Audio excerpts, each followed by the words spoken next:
Welcome to USTC360. I'm Ginger Chang. Today, we continue our update on the goodwill efforts of Tzu Chi volunteers in Haiti. Following in the wake of the 2010 earthquake, Tzu Chi established a permanent local presence, which has inspired an ever-expanding group of Haitian volunteers. One of the foundation's focuses has been teaching the local people about environmental education, namely the benefits of recycling. I'm fortunate to have Robert J. Goodwin, the CEO and co-founder of Executives Without Borders, who is also committed to helping the Haitian community. Welcome, Mr. Goodwin. Thank you, Ginger. So first off, I understand you have a program called Ramasser l'argent, which was nicknamed by the Haitians themselves, and it means picking up money in Creole. And I think it's very interesting because in Tzu Chi, we have a similar catchphrase, which is called basically turning trash into gold. So I'm curious to know, why did you decide to help Haiti out of all the countries that would definitely benefit from your assistance? I think the big thing was the earthquake happened and there was an incredible amount of attention. I had been in the disaster response business for many years, had done response to many complex emergencies, and so I was interested to say, what's going on in Haiti? And originally around providing more safe water to those in need. And then we found some other problems around all this plastic garbage that was contributing to the flooding that was just all over the streets and in the canals. And we said, there's a lot of symptoms coming from that flooding and waterborne disease. Can we get at the root cause of the problem instead of just dealing with the symptoms? I actually have a picture of one of the things you saw in Haiti. Can you tell us more about this picture? Yeah, this is one of the major canals in Haiti, and it just had millions and millions of bottles as well as plastic styrofoam in it. And it was incredible when the heavy rains came, just how much flooding would come, as well as a stream of plastic that would come from higher ground to lower ground, which would cause incredible amounts of water to go into people's homes. It was flooding the tent camps, and especially in the times of cholera, people were being exposed to unsafe water more so than they needed to be. And how is that for you to see that? It was shocking. I mean, especially in the United States where you see such an interest in plastic recycling and everything else, and just that, and to see somehow the Haitians didn't know that that plastic was worth anything, and so when they consumed something, they just threw it away. And that was exacerbated by all this relief that was coming in, a lot of bottled water, a lot of other containers that were being given out so that Haitians could have enough food and water, and that just made the problem even worse. And so we just said, we've got to do something about this, and wanted to find a way that we could create jobs at the same time we were cleaning up the environment. Well, when our team recently went back there, they reveled in the fact that there were more Haitians picking up the bottles. So we're going to turn to the first segment. And before, the Haitians viewed the plastic bottles as trash, but now they're seeing the value in it.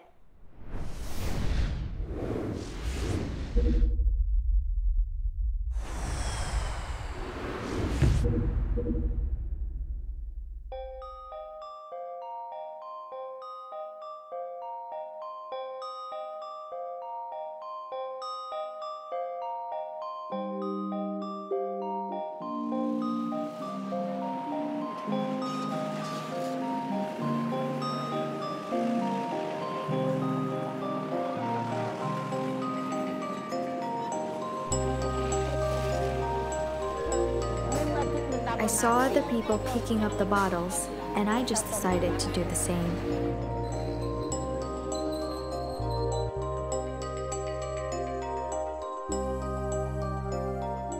Somebody told me, try to collect the bottles, and I will find someone to buy them.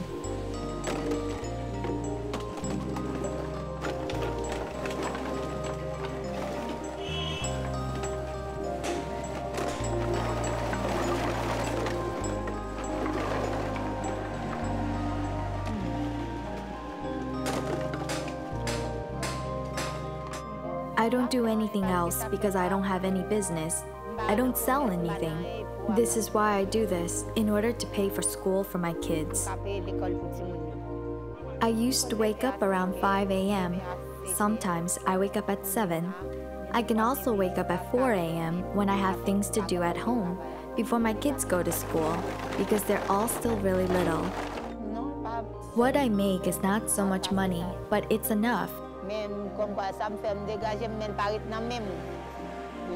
To pay for my kids' school, buy books, shoes.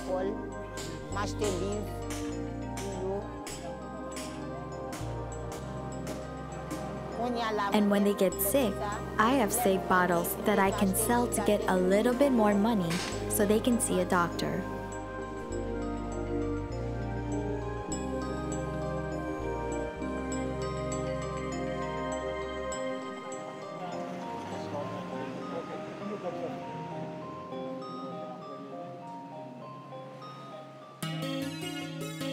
Welcome back. According to the United Nations, only 7% of Port-au-Prince's garbage is collected by the public service. Mr. Goodwin, your team is actually doing a really good job helping the waste management crisis right now in Haiti.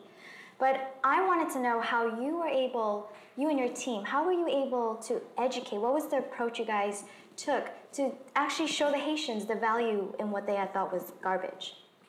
Well, at first, no one believed it. We kept saying to them, this plastic is worth something, and they said, oh, yeah, okay, great. Mm-hmm. But it wasn't until we opened up our first center and we spread the word that we would buy plastic for about 10 cents a pound, 40 goods a pound, but US 10 cents a pound.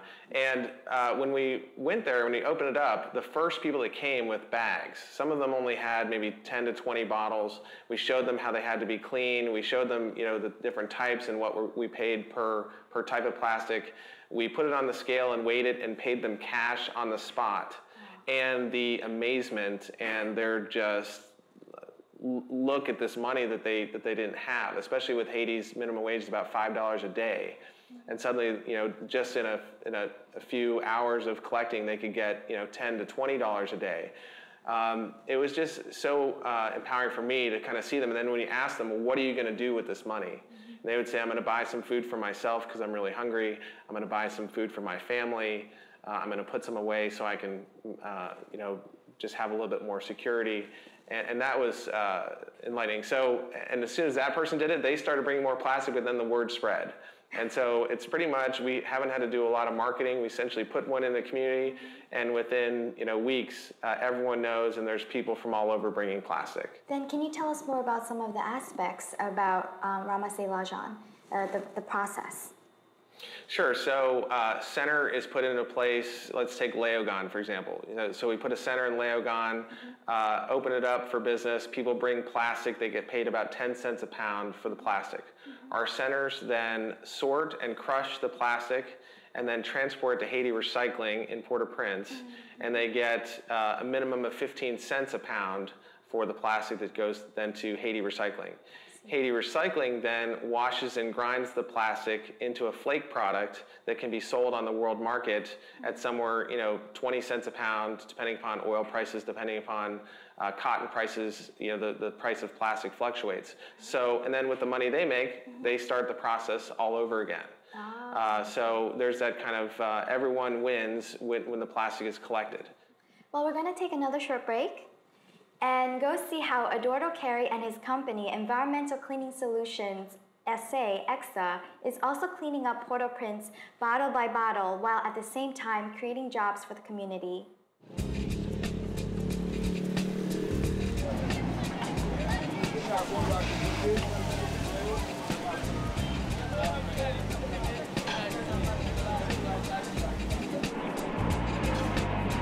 My name is Edward Carey. I was born and raised here in Haiti. I'm 25 and started this enterprise about 2 years ago with the goal to not only clean up my country, but to help in the high unemployment rate of Haiti. I never understood why my country did not get the chance to be as clean as other countries. So I wanted to be part of cleaning it up. When the earthquake happened, I was at a friend's house and I was pretty much overlooking Port-au-Prince. I remember a big cloud shadow going up in the air. So I said, well, we're gonna need some help. We need to get some people together to go help out. When it started, it was just around this community, around the neighborhood. But when they realized, the suppliers realized the potential opportunity in it, the chance to make some money with, easily just picking up a few recyclable materials, They would call their whole family, their friends, and it just went around really, really fast. Every day we have new suppliers that come in that are interested in being part of this move. I started this thing with my father and my sister. We're all, three of us are dedicated to making it work. We work very close together. We have a very great relationship. My father is actually my role model. My name is Roger Carey, and I'm the father of Caroline and Edouard Carey. These people that you see are people waiting for bags. You know, we provide them bags every day.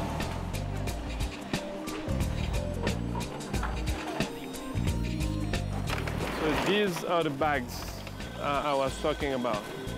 We give them the bags, they fill them up, and we send the trucks wherever they are to pick them up. They call us in the morning or the day before to let us know that they have prepared the sacks and that they have about maybe a quantity of 11 or 12 sacks ready. And then with the OV, which is the dispatcher, he'll send out the trucks. We have the driver and one guy that helps, which is we call the helper.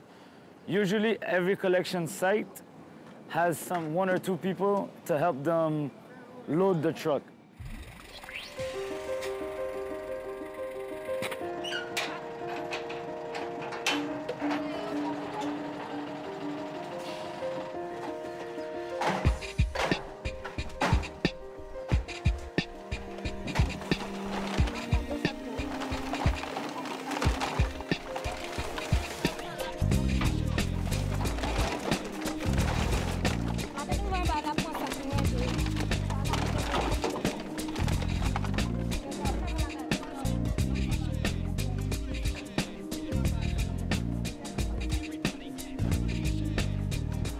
I started with one little truck, and today I have over 10 trucks. We are almost in throughout the whole country.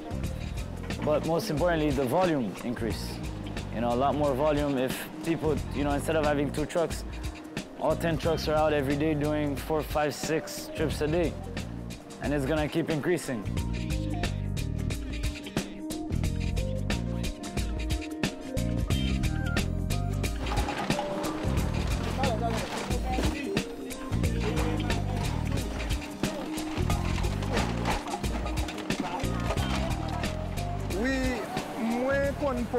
I'm used to bringing 5 or 7 of these bags. I can make about $10 or $15 a day. Yes, I make a living out of it, and it's not too bad.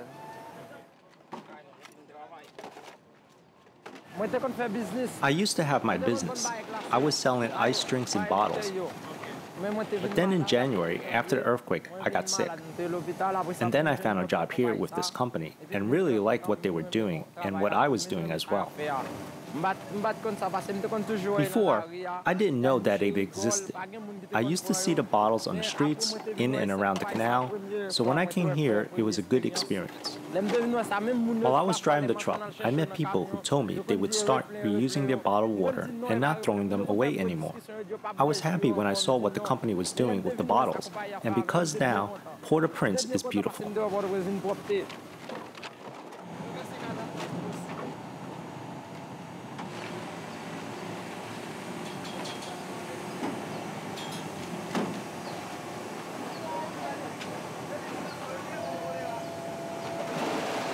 Everything you see here will be recycled. So before, they used to go straight to the sea. Can you imagine the mess it was? So right now, EXA is taking care of it. Right now, we are on an average of about 800,000 bottles a day. About 4 Saturdays ago, we picked up about 1.9 million bottles in one day. I am #1 now in terms of plastic and other products that I'm the only one doing. Plastic because it was one of the main issues of Haiti, for the environment at least. You can see a visual difference in the streets. Within the last year, we've picked up about 8,700,000 pounds of plastic. So, on différents plastiques là, qui ça qui PET, qui ça qui HDPE. Oui, mais il y a l'autre nom, il y a HDP, il y a PET, on PET. Okay. She know the plastic's named Tampico. But Tampico is like HDPE. They know that, okay? She told me this is Tampico and this is Ragaman. The Ragaman is PET. Alright? That's why they don't know HDPE, they don't know PET. They know the name of the product. Ragaman, they know is PET, but the focus of the name of the product. Like, this is HDPE, but they don't know HDPE, they know it's a Tampico. This is the kind of scale we are using. It's an electronic scale. It can weigh up to 1,000 pounds. All right, so they put the bags here, and they make an invoice for them. Okay, and they go to the cashier to get their money the same day. No, we don't take any credits. You know, we pay them immediately so that they can use the money. Only her, she brings 11 bags. Only her.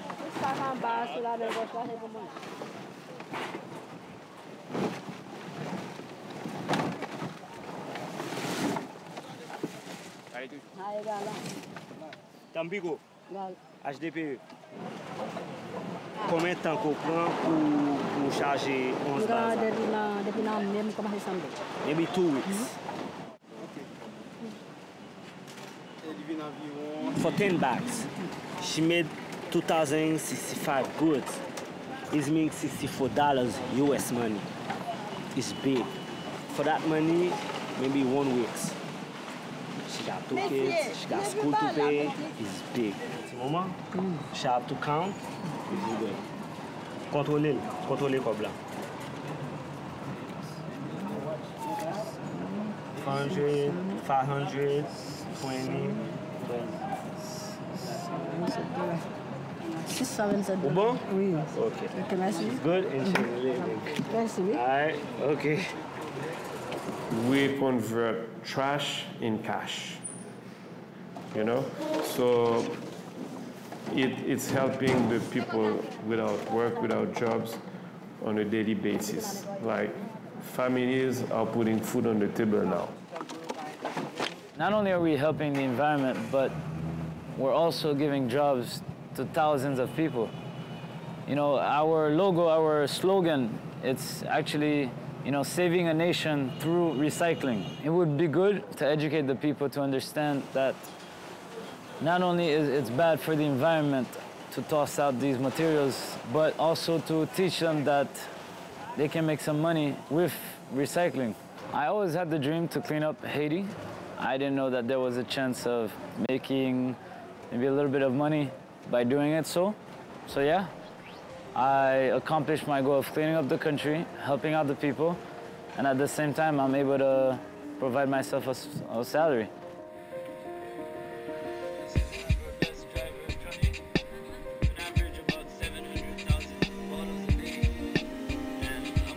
La perle des Antilles, okay? It used to be the most precious island of the whole region, you know? We have to believe strongly in it, you know, and do whatever it takes, you know, to save the country, you know? I'm pretty sure Haiti will one day be the La Perle des Antilles again. That I'm pretty sure.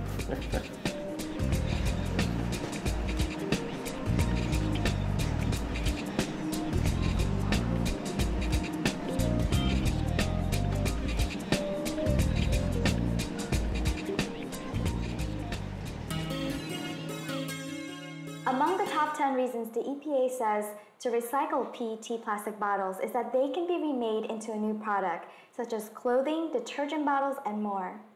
Mr. Goodwin, I understand right now Haiti recycling can only reclaim and break down the plastic bottles to flakes. So how do you plan to extend its capability? So first, they have enough ability to wash 300,000 pounds of PET plastic into a flake product per month. And so the big thing is that now we're bringing them so much plastic, there's incentive for them to add another washing line. And so because they now have enough product, they are going to 24/7 operations and then soon adding another washing line. And then they're selling that on the global market. But ultimately, now that we have enough supply, the goal is to have more manufacturing actually done in Haiti. So right now, there's a company called Thread International based in Pittsburgh, Pennsylvania, that is buying that PET flake and turning it into dog beds. But we ultimately are working with them to say, it would be great if you were doing that manufacturing in Haiti, because that's then a higher quality level of job. And then instead of just PET flake coming out of Haiti, we can actually have some finished goods coming out. Okay. Well, Tziji's own dye technology, we've been able to make end products from just the fabrics of basically the polymerization process from the plastic bottles. And I happen to have one of them here, which is a scarf. Can you guess how many bottles this is made from? I would say 10. You're close. It's 11. Wow. So with this example in mind, do you have any plans maybe of any products that you like to make once that comes to fruition, if you guys have that capability? Yeah, I would say with this product, whoever the manufacturer is, it's time for you to start setting up an operation in Haiti.